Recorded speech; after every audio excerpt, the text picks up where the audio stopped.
High বন্ধুরা, welcome to the new episode of my channel. আমি তোমাদের সাথে জয়ন্ত। বায়োলজির যে চ্যাপ্টারের কম্পিটিটিভ এক্সামের জন্য ইম্পর্ট্যান্ট সেটা হচ্ছে ট্রান্সপিরেশনের সাথে এখানে আমরা যে কোশ্চেনগুলো আলোচনা করব তার মধ্যে আমরা নাইট্রোজেন সাইকেল যেটা আছে সেটা আমরা এটার মধ্যে ইনক্লুড করে দিয়েছি। এবার দেখি যে এই চ্যাপ্টার থেকে কম্পিটিটিভ এক্সামের জন্য কোন কোন কোশ্চেনগুলো আসে মোটামুটি ইম্পর্ট্যান্ট সেই সমস্ত কোশ্চেনগুলোর উপরে আলোচনা করব।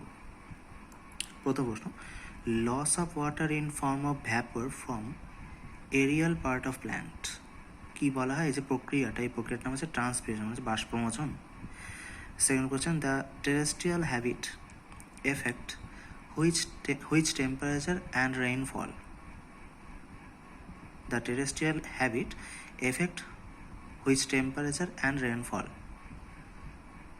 টেম্পারেচার রেইনফলের জন্য যে টেরেস্ট্রিয়াল হ্যাবিটটা দেখতে পাওয়া যায় সেটাকে কী বলা হয়, সেটাকে বলা হয় ট্রান্সপিরেশন। তাহলে 1 নম্বর 2 নম্বর দুটোর উত্তরই হচ্ছে ট্রান্সপিরেশন।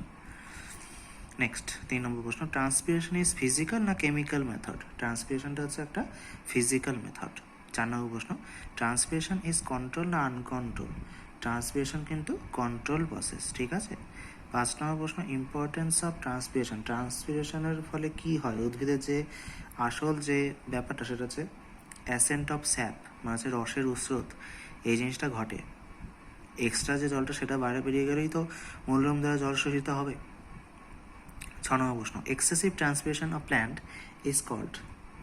এক্সেসিভ ট্রান্সপিরেশন হলে গাছ কী হয়, ঝিমিয়ে যায়, সেটাকে ইংলিশে বলা হয় উইল্টিং বায়োলজিক্যাল ভাষায়। 7 নম্বর প্রশ্ন, which process is called necessary evil process. বাষ্পমোচনকেই বলা হয় নেসেসারি ইভিল প্রসেস, মানে ট্রান্সপিরেশন। 8 নম্বর প্রশ্ন, who coined the term necessary evil to transpiration. ট্রান্সপিরেশনকে নেসেসারি ইভিল বলেছিলেন যে বিজ্ঞানী, তার নাম হচ্ছে বিজ্ঞানী কার্টিস। 9 নম্বর প্রশ্ন, transpiration occurs from stomata, cuticle না লেন্টিসেল। কোনটা দিয়ে হয়, স্টোমাটা দিয়ে হয়, কিউটিক্যাল দিয়ে হয় না লেন্টিসেল দিয়ে হয়। অপশান যেটা 4 নম্বর অল অফ দিস সেটাই হবে, সবকটার মধ্যে দিয়েই ট্রান্সপিরেশন হয়। 10 নম্বর প্রশ্ন, 90% মানে ম্যাক্সিমাম ট্রান্সপিরেশন অকার্স ফ্রম, 90% যে ট্রান্সপিরেশনটা হয় উদ্ভিদের দেহে সেটা হচ্ছে লেন্টিসেল থেকে হয়। 11 নম্বর প্রশ্ন, স্টোমাটা প্রেজেন্ট ইন এপিডার্মিস না এন্ডোডার্মিস। স্টোমাটাটা কোথায় থাকে, এপিডার্মিসে থাকে না এন্ডোডার্মিসে থাকে। স্টোমাটা থাকে এপিডার্মিসে। 12 নম্বর প্রশ্ন, the protective cell of stomata is called. স্টোমাটার বাইরে একটা রক্ষী কোষ থাকে, ঠিক আছে, সেটাকে বলে গার্ড সেল, প্রোটেক্টিভ সেল। 13 নম্বর প্রশ্ন, stomatal movement is which type of movement. চলন সম্বন্ধে বলছিলাম তো আমরা, সেই স্টোমাটাল মুভমেন্টটা কী টাইপ অফ মুভমেন্ট সেটা জানতে চাইবে। স্টোমাটাল মুভমেন্ট যেটা সেটা হচ্ছে নিকটিনাস্টিক চলন, নিকটিনাস্টিক মুভমেন্ট। 14 নম্বর প্রশ্ন, stomata occurs in lower part in which plant. Stomata occurs in lower part in which plant. Stomata lower পার্টে মানে হচ্ছে নিচে পাতার নিম্ন স্তরে থাকে, মেসোফাইট জাতীয় গাছের ক্ষেত্রে। 15 নম্বর প্রশ্ন, stomata occurs in upper part in which plant. স্টোমাটাটা আপার পার্টে থাকে, সেটা কোন উদ্ভিদের ক্ষেত্রে, হাইড্রোফাইটের ক্ষেত্রে, জলজ উদ্ভিদের ক্ষেত্রে আপার পার্টে থাকে। 16 নম্বর প্রশ্ন, stomata occurs in both part in which plant. Both part, উপরের স্তরেও থাকে নিচের স্তরেও থাকে, সেটা কোন ধরনের উদ্ভিদের ক্ষেত্রে, সেটা হচ্ছে মোনোকটিলেলোনাস প্ল্যান্টের ক্ষেত্রে। 17 নম্বর প্রশ্ন, stomata not present in which plant. Stomata থাকেই না, স্টোমাটা থাকে না হচ্ছে জেরোফাইট জাতীয় গাছের ক্ষেত্রে। 18 নম্বর প্রশ্ন, stomata is poorly developed in which type of plant. Stomata খুব পুয়ারলি ডেভেলপড হয় সেটা হচ্ছে সাবমার্জড হাইড্রোফাইটদের ক্ষেত্রে, যেগুলো হচ্ছে সম্পূর্ণ জলের মধ্যে থাকে তাদের দেহে। 19 নম্বর প্রশ্ন, stomatal regulation occurs in which ion. Which ion, কোন আয়নের দ্বারা স্টোমাটালের যে ওপেনিং সেটা রেগুলেট হয়, তার জন্য দরকার সবসময় K+ আয়ন। 20 নম্বর প্রশ্ন, transpirant hormone is called. Transpiration সাহায্যকারী যে হরমোন সেটা হচ্ছে সাইটোকাইনিন। 21 নম্বর প্রশ্ন, antitranspirant hormone is called. Antitranspirant hormone কোনগুলো, অ্যান্টি ট্রান্সপিরেন্ট হরমোন হচ্ছে অ্যাবসাইটিক অ্যাসিড ABA। 22 নম্বর প্রশ্ন, stomatal opening is effective in which light. Stomatal ওপেনিংটা কোন লাইটে সব থেকে ভালো হয়, সেটা হচ্ছে গ্রিন কালার লাইটে। 23 নম্বর প্রশ্ন, relation with transpiration with light temperature and size aridity, এগুলোর ক্ষেত্রে সবসময় হয় প্রপোর্শনাল। লাইটের ক্ষেত্রে, টেম্পারেচার, সাইজ, অ্যারিডিটির ক্ষেত্রে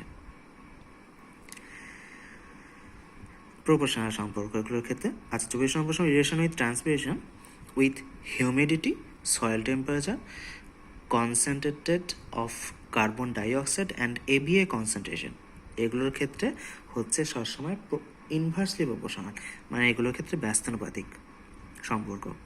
25 নম্বর প্রশ্ন, rate of transpiration measure by, ট্রান্সপিরেশনের রেটটা কীভাবে মেজার করা হয়, কোন যন্ত্রের সাহায্যে? পোটোমিটার যন্ত্রের সাহায্যে।